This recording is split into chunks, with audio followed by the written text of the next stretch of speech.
বর্তমান যে রাজনৈতিক প্রেক্ষাপট বিরাজ করছে সেই প্রেক্ষাপট থেকে আমরা স্পষ্টতই দেখতে পাচ্ছি যে আওয়ামী লীগের জন্য একটি ঐতিহাসিক বিজয় অপেক্ষা করছে। 111-এর মতো 111-এ যেমন আওয়ামী লীগকে নিঃশেষ করে দেওয়ার চেষ্টা হয়েছিল, নেত্রীকে জেলে নেওয়া হয়েছিল, সেই সকল প্রতিকূলতা পেরিয়ে যেমন আওয়ামী লীগ 2008 সালে মাননীয় প্রধানমন্ত্রী হয়েছিলেন, ঠিক একইভাবে এইবারও এরকম একটি ঐতিহাসিক বিজয় বাংলাদেশ আওয়ামী লীগের জন্য অপেক্ষা করছে। সো আসুন একটু ব্যাকগ্রাউন্ডটা একটু দেখি যে 111-এ কি হয়েছিল, 111 নিয়ে একটু কথা বলি, তারপরে কিভাবে আমরা বলতে পারি, নির্দ্বিধায় স্পষ্ট বলতে পারি যে বাংলাদেশের জন্য একটি ঐতিহাসিক বিজয় কিভাবে অপেক্ষা করছে বাংলাদেশ আওয়ামী লীগের জন্য। সো 111-এ যে ঘটনাটি ঘটেছিল, প্রথম যদি বলি যে 111-এ প্রথম বঙ্গবন্ধু কন্যা শেখ হাসিনা যখন লন্ডনে ছিলেন তখন তাকে বাংলাদেশে যেতে নিষেধ করা হয়েছিল। সো বাংলাদেশে যখন প্রথম যেতে নিষেধ করা হয়েছিল, বিবিসিতে যখন সংবাদ আসলো, সংবাদ আসার সাথে সাথে আমরা 9 জন শাহবাগের যে ফুলের দোকান, এই দোকানগুলো থেকে তাৎক্ষণিকভাবে ঢাকা বিশ্ববিদ্যালয়ের 9 জন আমরা মিছিল করেছিলাম, প্রতিবাদ করেছিলাম। মাত্র 9 জন, দেখেন পরিস্থিতি খুবই ভয়াবহ পরিস্থিতি ছিল। তারপরে নেত্রী বলেছেন যে আমি বাংলাদেশে যেতে চাই, আমার মাটিতে যেতে চাই, আমি এই দেশের জনগণকে ভালোবাসি, আমি দেশের জনগণ ছাড়া থাকতে পারবো না। তারপরে নেত্রী সকল বাধা উপেক্ষা করে উনি বাংলাদেশে যান। বাংলাদেশে যাওয়ার পরে 2007 সালের জুলাই মাসে মাননীয় প্রধানমন্ত্রীকে, তৎকালীন বিরোধী দলের নেত্রী শেখ হাসিনাকে গ্রেপ্তার করা হয়। তখন যে পরিস্থিতিটা আমাদেরকে ফেস করতে হয়েছিল, যে আমাদেরকে তখন মোটামুটি 3টি শক্তির বিরুদ্ধে আমাদেরকে লড়াই করতে হয়েছিল। 3টি বাধা আমাদের সামনে ছিল। নাম্বার 1 বাধা হচ্ছে যেটা, যে তখন আমাদের যে মঈনুদ্দিন ফখরুদ্দিনের যে সরকার ছিল, সেই সরকারের বিরুদ্ধে আমাদের ধারাবাহিক আন্দোলন করতে হয়েছিল। তারপরে যে বিষয়টি ছিল, এই ফখরুদ্দিন সরকার ব্যতীত সংস্কারপন্থী একটা গ্রুপ ছিল। এই যারা এই সংস্কারপন্থী ছিল, এই যে দেখেন এই গ্রুপটা, এরা যারা এখানে ছিল, দুঃখিত তাদের এখানে না ইয়াটা প্রকাশ করার জন্য, তারা এখন সবাই আওয়ামী লীগ করে, বাট তখন এরা সংস্কারপন্থী গ্রুপ নামে পরিচিত ছিল, তাদেরকেও আমাদের ফেস করতে হচ্ছে। আমি আপনাদেরকে একটি বিষয় বলি, যে 3টি বিষয়ের বাংলাদেশে তখন বাংলাদেশ আওয়ামী লীগ প্রবলেম ফেস করত, স্ট্রাগল করতে হয়েছে যে 3টি বিষয়ের বিরুদ্ধে, সেটি হয়েছিল মঈনুদ্দিন ফখরুদ্দিন সরকার, সংস্কারপন্থী গ্রুপ, এবং আরেকটা বাধা ছিল মাননীয় প্রধানমন্ত্রী বঙ্গবন্ধু কন্যা শেখ হাসিনা তখন জেলে ছিলেন। এই 3টা বড় বাধা ছিল। প্রতিকূল পরিস্থিতি ফেস করে তখনকার আন্দোলন সংগ্রাম করতে হয়েছে। এই যে আপনাদেরকে আরেকটা মিছিল দেখাই, যে এই মিছিলটা, এই যে দেখেন শেখ হাসিনার মুক্তি চাই, কালো কাপড় বেঁধে এখানে আসেন, আপনারা সবাই তাদেরকে চিনেন। আমরা এই মিছিলটা করেছি কার্জন হলে। আবার এই দিক দিয়ে আমাদের বিপক্ষে আবার সংস্কারপন্থীরাও মিছিল করেছিল। সো আমাদের মিছিল, আমাদের সংগ্রাম, আন্দোলনটা 111-এ অত সহজ ছিল না, অনেক কঠিন ছিল। 3টা বললাম তো, 3টা শক্তি, মঈনুদ্দিন ফখরুদ্দিন সরকার, সংস্কারপন্থী, তারপর আবার নেত্রী জেলে ছিল। এই স্ট্রাগলগুলো পার করে আমরা তখনকার আন্দোলন করতে হয়েছিল।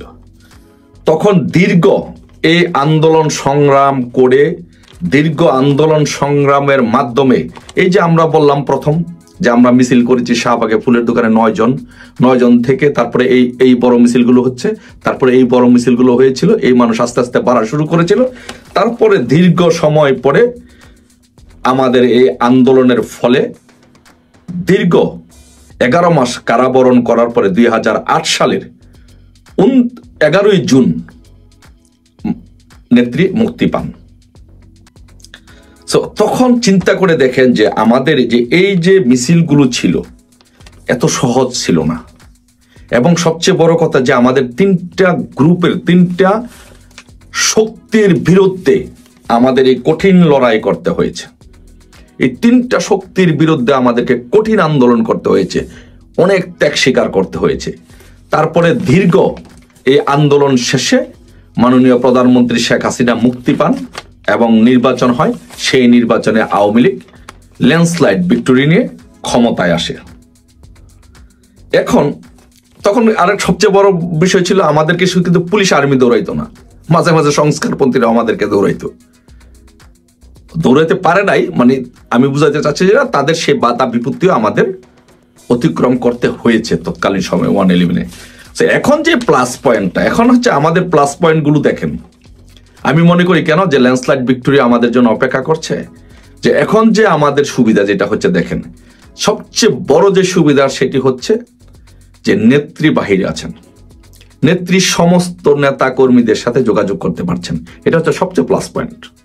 আর দ্বিতীয় হচ্ছে নেত্রী বাহিরে থাকার কারণে, সমস্ত নেতা কর্মীদের সাথে যোগাযোগ করতে পারার কারণে এখন কোনো বাংলাদেশে আওয়ামী লীগের কোনো সংস্কারপন্থী কোনো গ্রুপ বা নেত্রীর বিরুদ্ধে কোনো গ্রুপ বা আওয়ামী লীগের বিরুদ্ধে কোনো গ্রুপ নাই। তার মানে হচ্ছে আওয়ামী লীগ ঐক্যবদ্ধ।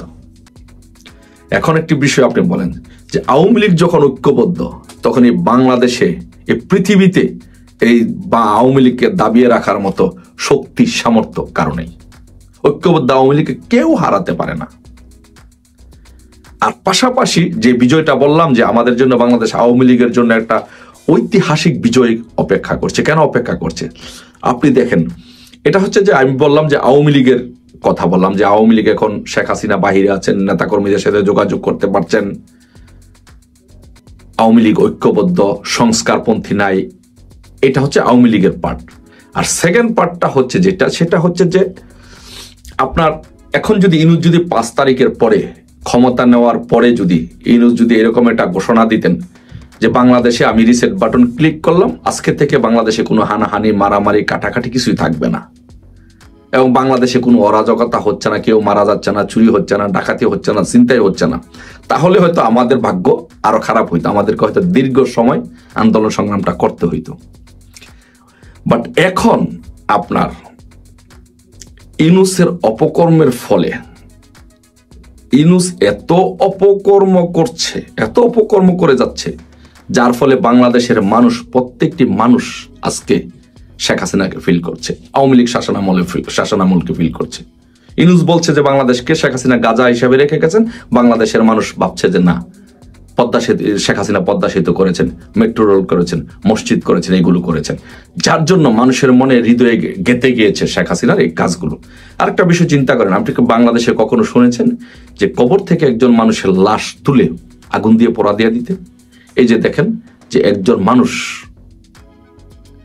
নুরাল পাগলা রাজবাড়িতে তার লাশ কবর থেকে তুলে আগুন দিয়ে পুড়িয়ে দেওয়া হয়েছে। এই আইএমএ জাহিলিয়াতের যুগেও আমরা এইরকম ধরনের বিভৎস ঘটনা আমরা শুনি নাই। এটাই হচ্ছে আইএমএ ইনুসিয়ার যুগ। বাংলাদেশের মানুষ মনে করছে এটা এখন আইএমএ ইনুসিয়া যুগ। পুলিশকে মেরে টানিয়ে রাখা হয়েছে।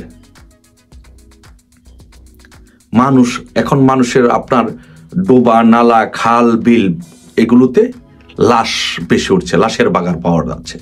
বাংলাদেশ এখন লাশের দেশ হয়ে গেছে, দর্শনের নগরী হয়ে গেছে। সো এই কাজগুলো, ইনুসের অপকর্মগুলো, পাশাপাশি আপনি চিন্তা করেন জোর করে আওয়ামী লীগকে নিষিদ্ধ করছে, ছাত্রলীগকে নিষিদ্ধ করছে, যুবলীগকে নিষিদ্ধ করছে, জাতীয় পার্টির অফিস ভাঙচুর করে আগুন দিয়ে জ্বালিয়ে পুড়িয়ে দেওয়া হচ্ছে। এই যে ইনুসের অপকর্ম, এই অপকর্মের ফলে মানুষ ব্যবসা বাণিজ্য করতে পারছে না, অর্থনীতির স্থিতিশীলতা নাই, মানুষ চাকরি হারাচ্ছে, মানুষের জীবন নাবিশ্বাস হয়ে উঠছে। এর ফলে মানুষ এখন শেখ হাসিনাকে ফিল করা শুরু করছে, শেখ হাসিনাকে ভাবা শুরু করেছে, শেখ হাসিনাকে অনুভব করছে। আর পাশাপাশি ওই দিক দিয়ে আওয়ামী লীগের সে অ্যাডভান্টেজ, আওয়ামী লীগ ঐক্যবদ্ধ, নেত্রী বাহিরে আছে। তো সব মিলিয়ে ইনশাল্লাহ বলতে পারি যে বাংলাদেশ আওয়ামী লীগের জন্য 111-এর পরে যেরকম একটা ল্যান্ডস্লাইড ভিক্টোরি হয়েছিল, একইভাবে আওয়ামী লীগের জন্য আরেকটি ল্যান্ডস্লাইড ভিক্টোরি ইনশাল্লাহ অপেক্ষা করছে। সবাই ঐক্যবদ্ধ থাকুন, সময়ের প্রয়োজনে ইনশাল্লাহ আরেকটি ল্যান্ডস্লাইড ভিক্টোরি হবে বাংলাদেশ আওয়ামী লীগে।